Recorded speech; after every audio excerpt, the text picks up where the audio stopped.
이 시간 말씀 보겠습니다. 이 복된 시간에 주신 하나님의 말씀은 열왕기상 15장 1절에서 8절 말씀입니다.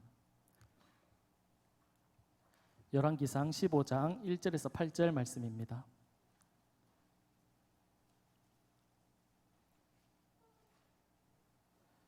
여호와께서 등불을 주시되라는 제목으로 말씀을 받겠습니다. 열왕기상 15장 1절에서 8절 말씀 한 절씩 교독하겠습니다.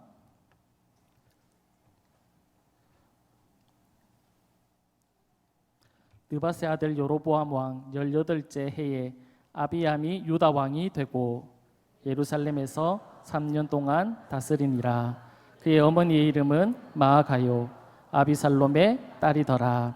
아비암이 그의 아버지가 이미 행한 모든 죄를 행하고 그의 마음이 그의 조상 다윗의 마음과 같지 아니하여 그의 하나님 여호와 앞에 온전하지 못하였으나 그의 하나님 여호와께서 다윗을 위하여 예루살렘에서 그에게 등불을 주시되 그의 아들을 세워 뒤를 잇게 하사 예루살렘을 견고하게 하셨으니 이는 다윗이 헷 사람 우리아의 일 외에는 평생의 여호와 보시기에 정직하게 행하고 자기에게 명령하신 모든 일을 어기지 아니하였음이라. 르호보암과 여로보암 사이에 사는 날 동안 전쟁이 있었더니 아비암과 여로보암 사이에도 전쟁이 있으니라. 아비암의 남은 사적과 그의 행한 모든 일은 유다 왕 역대지략에 기록되지 아니하였느냐. 아비암이 그의 조상들과 함께 자니 다윗 성에 장사되고 그의 아들 아사가 대신하여 왕이 되니라. 아멘.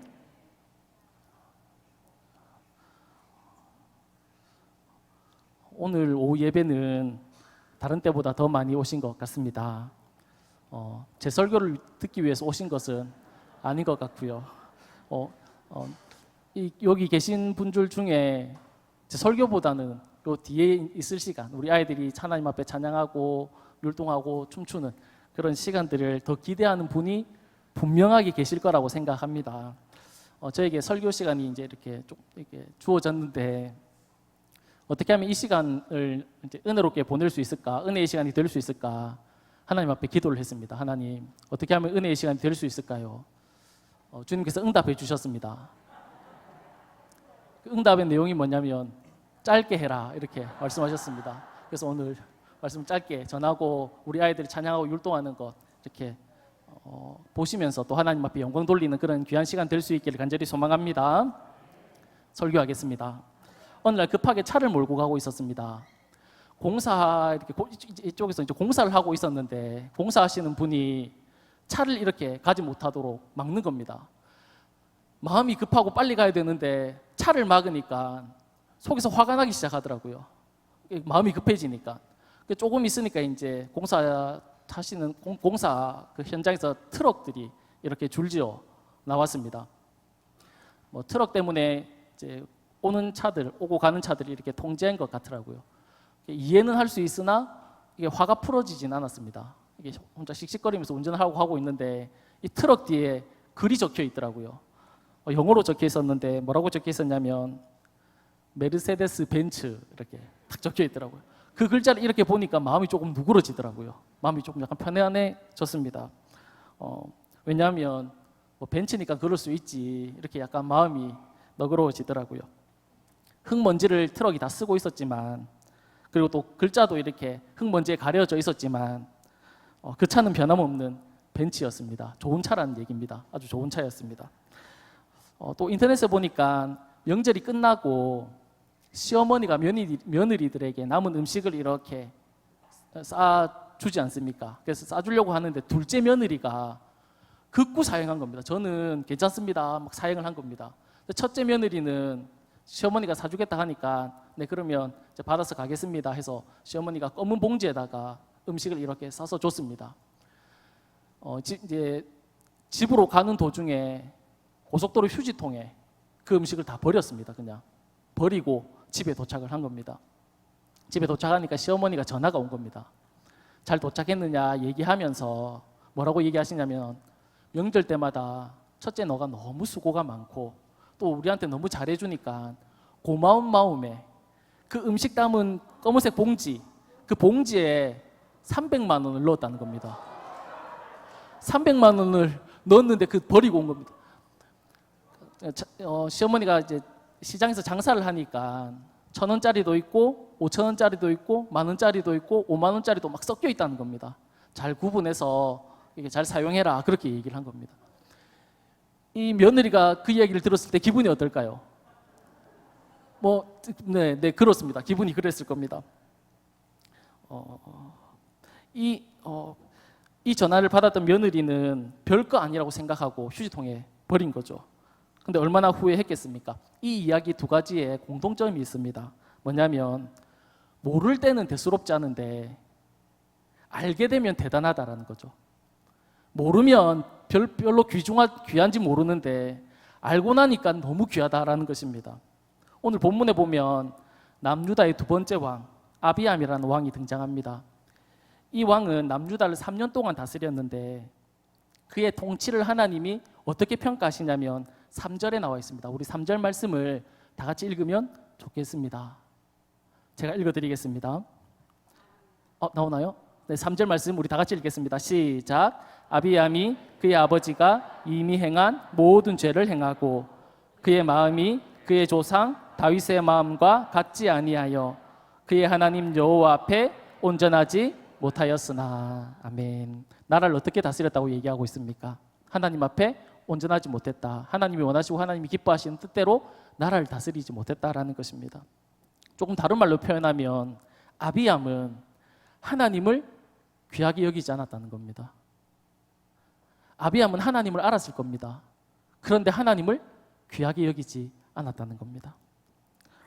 그런데 4절 끝부분에 보면 아비암이 다스리는 예루살렘을 하나님이 어떻게 해주셨다라고 말씀하고 있냐면 아비암이 다스리는 그 나라를 하나님이 견고하게 해주셨다 그렇게 말씀하고 있습니다.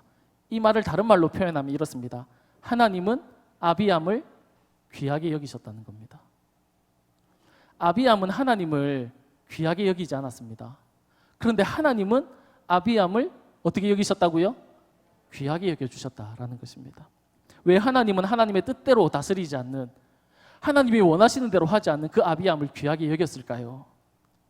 오늘 본문에서 하나님이 그를 귀하게 여기신 이유는 다윗 때문이라, 다윗과 맺은 언약 때문이다 그렇게 하나님께서 말씀하고 있습니다. 다윗과 맺은 언약이 무엇입니까?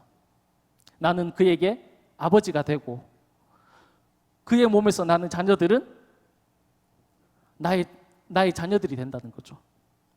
그리고 또 자녀들이 잘못하면 내가 징계는 하겠지만 사울에서 나라를 빼앗았던 것처럼 내가 징계하지 않고 그의 삶을 은총으로 계속 베풀어 주겠다는 것이 다윗 언약이었습니다. 이 약속을 다윗이 받고 죽었습니다. 그리고 세월이 흘렀죠. 대략 60년, 70년이 흘렀습니다. 그런데 하나님이 그때 하신 그 약속을 오늘 본문에서 보면 하나님이 아비암 시대에 하나님이 어떻게 하고 계신지 본문에서 보여주고 있습니다. 어떻게 하고 계십니까? 하나님의 뜻대로 다스리지 못하는 그 아비암, 하나님 말씀 앞에 불순종하고 우상을 섬기는 그 아비암에게 여전히 은총을 베풀고 계신 그 하나님을 우리가 오늘 본문에서 만날 수 있다는 겁니다. 비록 하나님 보시기에 악을 행하고 하나님의 뜻대로 못했지만 하나님이 다윗과 맺은 그 약속 때문에 그 약속에 신실하신 하나님을 오늘 우리가 본문에서 볼 수 있다는 겁니다. 솔로몬이 우상을 섬겼거든요. 그가 그랬든지 어떻게 했든지 하나님은 그의 나라를 지켜주셨습니다. 그 후에 르호보암이 우상을 섬겼거든요. 그런데도 하나님은 그가 어떻게 했든지 간에 그의 나라를 하나님 지켜주셨습니다. 오늘 본문에 아비암이 우상을 섬겼거든요. 근데 하나님이 그가 어떻게 하든지 간에 그의 나라를 지켜주셨다 그렇게 말씀하고 있습니다. 비록 나라가 조금 시끄러웠습니다. 그래도 하나님이 그의 나라를 끝까지 지켜주셨다는 사실입니다. 오늘 이 시대를 살아가는 우리도 마찬가지입니다. 예수님의 십자가 사건으로 말미암아 우리를 다 하나님의 자녀로 삼아주셨거든요. 우리가 다 하나님의 자녀가 된 겁니다. 다윗의 언약 안에 우리가 다 포함되어진 거라는 사실입니다. 그런 우리에게 하나님은 동일하게 우리를 그렇게 대하신다라는 겁니다. 솔로몬에게 대했듯이, 르호보암에게 대했듯이, 오늘 본문에 등장하는 아비암에게 대했듯이 하나님은 우리에게 그 은총 베푸는 것을 잊지 않고 계속해서 우리의 삶 가운데 베푸신다라는 것을 본문이 우리에게 보여주고 있다는 겁니다. 오늘 이런 하나님, 그 약속에 신실하신 그 하나님, 오늘 우리 다음 세대 아이들이 그 하나님을 찬양할 것입니다. 하나님 앞에서 노래하고 춤추고 그런 모습, 우리 아이들의 모습을 보면 얼마나 귀엽고 또 얼마나 사랑스럽겠습니까? 그런 우리 아이들을 보면서 우리가 박수로 그들을 응원하고 또 격려할 수 있습니다. 그러나 우리가 오늘 이 시간 잊으면 안 되는 것, 너무 중요한 것, 그 찬양을 받으시는 대상이 누구인지는 놓쳐서는 안 된다라는 것입니다. 아이들이 찬양할 때 우리의 마음을 모아서 영원토록 신실하신 그 하나님을 우리의 마음으로 함께 찬양할 수 있기를 간절히 바랍니다. 하나님만이 영광 받으시는 그런 귀한 시간 되기를 간절히 축복합니다. 이 시간 우리 다 같이 기도하겠습니다. 하나님 아버지 감사합니다. 언제나 우리를 향하신 신실하신 그 하나님을 찬양합니다. 우리의 삶에 늘 감사와 감격과 기쁨이 충만할 수 있도록 우리를 주님의 은혜 안에 거하게 하여 주시옵소서. 이후에 아이들이 하나님 앞에 나와서 찬양과 율동과 워십으로 하나님 앞에 영광을 올려드릴 것입니다. 아이들과 함께 우리 교회 온 성도님들이 하나님을 경배하는 귀한 시간 되게 하여 주옵소서. 이런 귀한 시간 주신 하나님 앞에 감사드리며 예수님의 이름으로 기도드립니다. 아멘.